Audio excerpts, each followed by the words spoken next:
Você já percebeu como, com o passar dos anos, a gente muda e nem sempre para melhor? Não falo de rugas nem de cabelos brancos, isso é o de menos. Falo de atitudes, de jeitos de falar, de manias que vão se instalando devagarinho, sem a gente notar. Às vezes a gente se pega sendo mais teimoso, mais impaciente, mais fechado. E quando alguém aponta, a reação é quase sempre a mesma: eu sempre fui assim. Mas será mesmo? Ou será que a idade trouxe junto uns hábitos que a gente simplesmente deixou acontecer? Hoje eu queria conversar com você sobre isso, sobre algumas atitudes que, mesmo sem querer, a gente adota com o tempo e que podem afastar as pessoas, trazer conflitos ou nos fazer sentir mais sozinhos. Não é crítica, viu? Muito menos julgamento. É só um bate-papo sincero, porque se a gente não olha para dentro de vez em quando, acaba repetindo padrões que já não servem mais. Tem um comportamento que muita gente começa a ter depois dos 60 e nem percebe: reclamar de tudo, o tempo todo. Do clima, da política, da comida, da televisão, do vizinho, da família. É como se o mundo tivesse perdido o encanto. E olha, é compreensível. A vida traz dores, perdas, limitações. Mas viver reclamando vira uma sombra que apaga até as pequenas alegrias.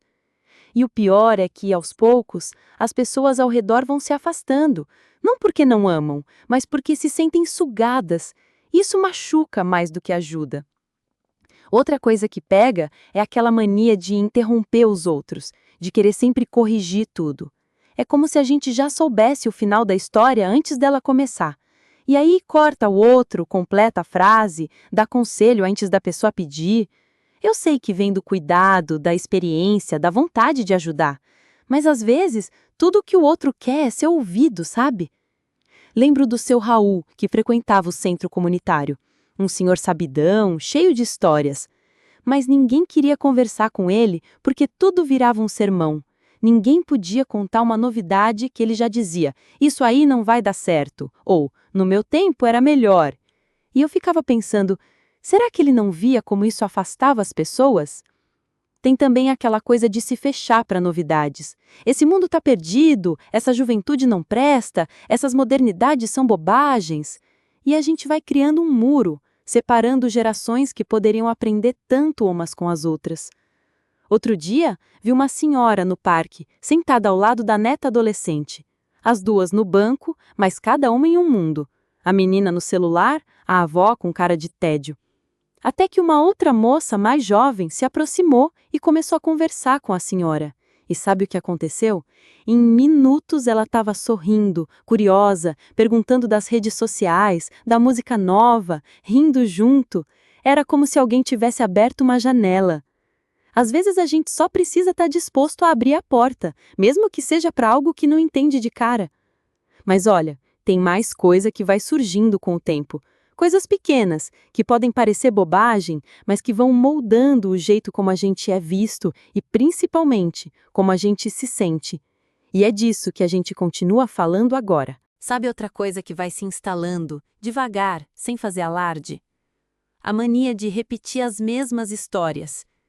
A gente senta com alguém e começa: já te contei aquela do dia em que... E antes mesmo de terminar a frase, a pessoa já ouviu aquilo 3, 4 vezes. É que a memória recente vai ficando mais frágil, né? E as lembranças antigas ficam mais vívidas, mais confortáveis. Mas tem hora que vira um ciclo. A gente conta, relembra, repete e, sem perceber, ocupa todo o espaço da conversa com o passado. E aí não sobra tempo para perguntar como o outro tá, o que anda vivendo, sentindo, sonhando. O diálogo vira um monólogo. Eu lembro do seu Agenor do grupo de caminhada. Ele era um amor de pessoa, mas todo encontro era a mesma história da pescaria em 1982. A gente ria, claro, mas tinha um dia que dava vontade de dizer: seu Agenor, e os peixes de hoje? Cadê o presente? E falando em presente, tem um comportamento que machuca mais do que parece: falar mal de si mesmo o tempo todo. Do corpo, da aparência, da memória, do jeito de ser. Tão trapo, minha cabeça não presta mais, tô só o pó. Essas frases vão criando uma imagem tão negativa, tão triste, que a própria autoestima vai se encolhendo, e a gente acredita. É como se, ao envelhecer, muitas pessoas começassem a se enxergar como um problema. E não são, de jeito nenhum. Mas a forma como falam de si, como se colocam, influencia tudo, desde a disposição até os vínculos com os outros. Tem também o costume de não aceitar ajuda.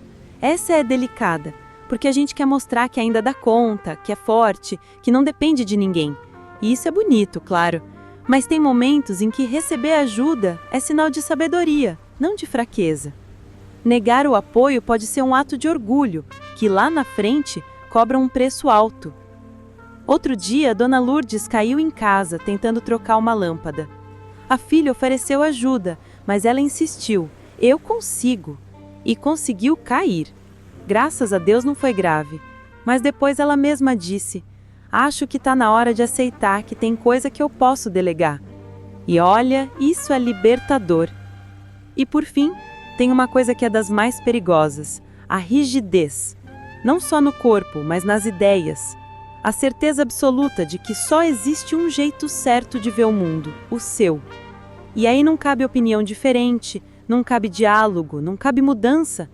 Isso vai deixando a pessoa sozinha, isolada dentro da própria verdade. Mas sabe o que é bonito? É que tudo isso pode mudar, sempre.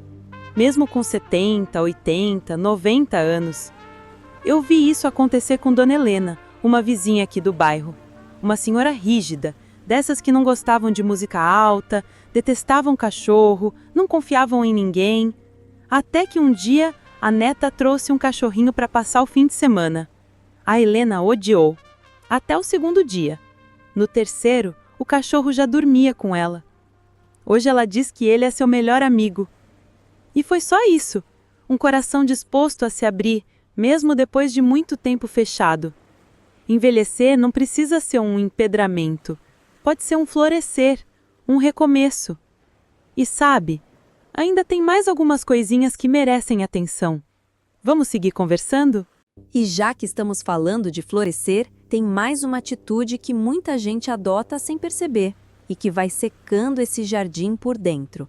É o hábito de reclamar o tempo todo. Do clima, da comida, da televisão, do vizinho, da vida. Reclamando do que já foi, do que é e até do que ainda nem aconteceu. É como se o mundo tivesse perdido a graça e tudo fosse motivo para suspiro e desgosto. Mas isso não vem só da idade, não. Vem da mágoa acumulada, da frustração, da sensação de que o tempo escapou.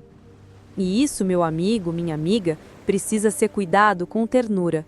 Porque o problema não é sentir, é se perder dentro do sentimento, é deixar que o azedo tome o gosto de tudo, até das coisas boas.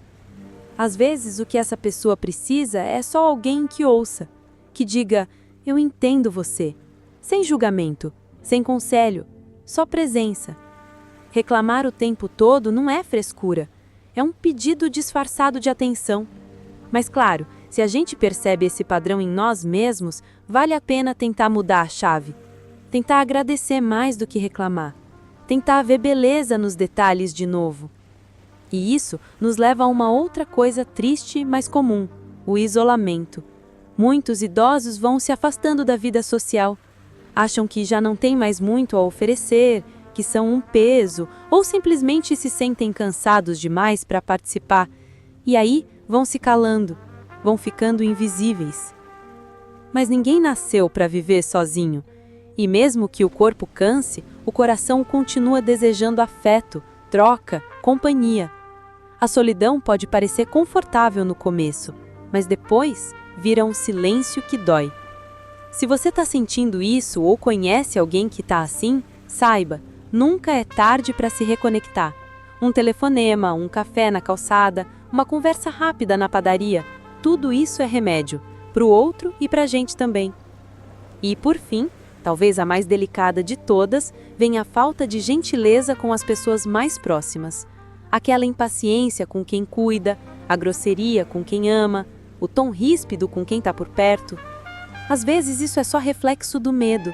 Medo de perder a autonomia, Medo de ser abandonado, medo do tempo. Mas quem ama também sente.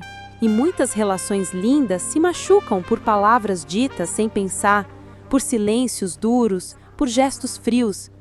Se tem uma coisa que a vida ensina depois dos 60, é que o tempo vale mais do que qualquer razão. Vale mais que orgulho, mais que teimosia. Pedir desculpa, agradecer, elogiar, isso cura, isso aproxima. E olha, se você se reconheceu em algumas dessas atitudes, não se culpe, você não está sozinho. Isso é mais comum do que parece.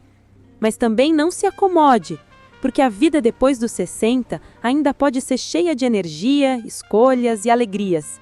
Tem gente que floresce aos 70, tem gente que muda aos 80, tem gente que se reencontra aos 90. O tempo não acaba quando o cabelo fica branco.